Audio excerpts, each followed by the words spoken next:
Here's a look at more international news in brief on Global Wrap.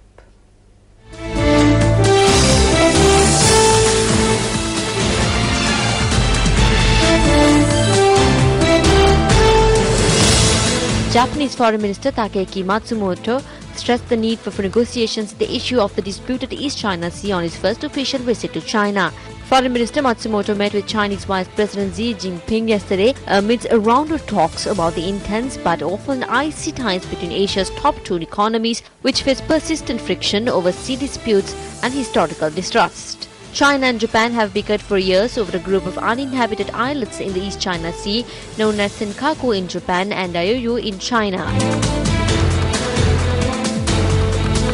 North Korea's state-run television yesterday released video of a mass rally with tens of thousands of its civilians and soldiers attending in Pyongyang. The visuals did not mention when the rally took place. Neither North Korea's current leader Kim Jong-il or his son and heir apparent Jong-un were present at the rally. North Korea has said recently it has no hopes of dialogue with the current government in the south, in a likely sign that it plans to wait out the term of the consecutive President Lee Myung-bak, whose term runs until early 2013. 2011's World Body Painting Festival in Austria came to a close on Sunday. Participants from around 40 nations displayed artwork for nearly 30,000 visitors in the main part of the festival area set up under tents next to Lake Wörthsee. The festival has been going for over 10 years but had moved this year from its usual location in Carinthia.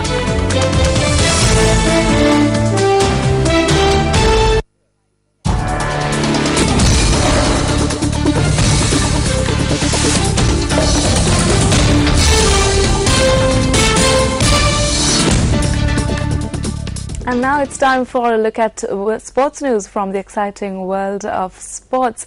Sri Lankan cricketer Kumar Sangakkara was chosen to deliver the Marylebone Cricket Club Spirit of Cricket Cowdrey at Lord's yesterday.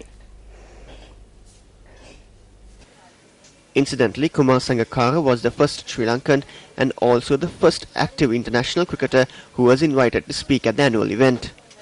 According to the Lord's website, Sangakkara received a standing ovation for his stirring, eloquent speech, which focused on the history of cricket in Sri Lanka. The website goes on to say that the hour-long speech also touched upon issues including the 2009 terrorist attacks against the Sri Lankan team, governance of the game in his country, and the passion which is followed by the people. Kumar Sangakkara succeeds former Australian wicketkeeper batsman Adam Gilchrist as the youngest man to deliver the lecture.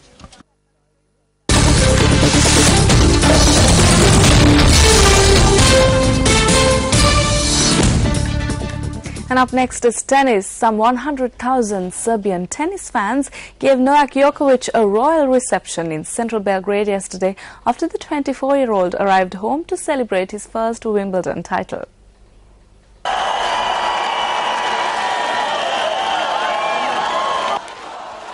Djokovic, who leaped to the top of the ATP rankings in the process, was greeted by a deafening roar as he arrived in an open tour bus which took hours to reach the Serbian Parliament Square from the airport. Traffic on the main motorway was brought to a halt as fans got out of their cars to salute Serbia's most popular athlete, whose entire family paraded alongside him on a giant stage where rock bands entertained the crowd.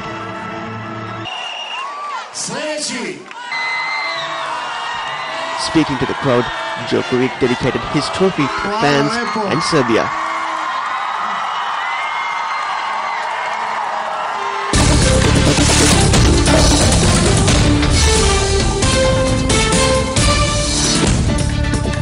Up next is Sports Roundup.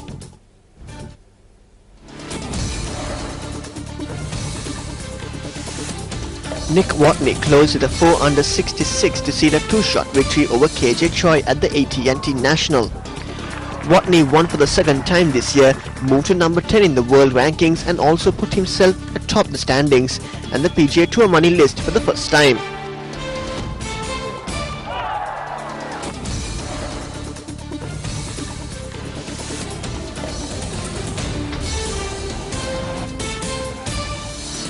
Peugeot Sport Total scored a double in the Imola 6 hours in the third round of the 2011 Le Mans Series, repeating their Spa feat. Anthony Davidson and Sebastian Bourdais in the number 7 Peugeot 908 took the flag in front of Stefan Savazin and Frank Montagny in the number 8 Peugeot 908, while Marcel Fazler and Timo Berhan completed the podium at the number 1 in Audi R18 TDI.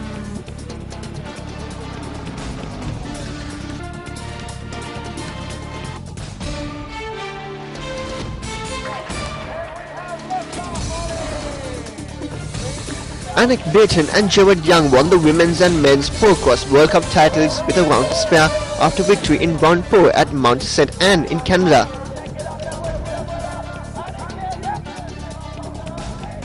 Burton won the women's race ahead of Melissa Bull and Britain's Fionn Griffiths in third.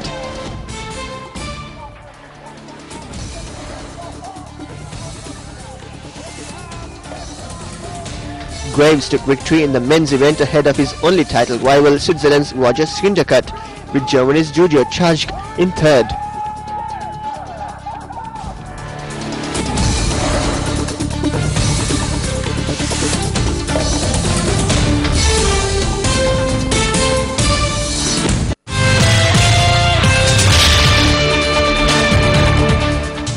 Let's now take a look at today's currency exchange rates.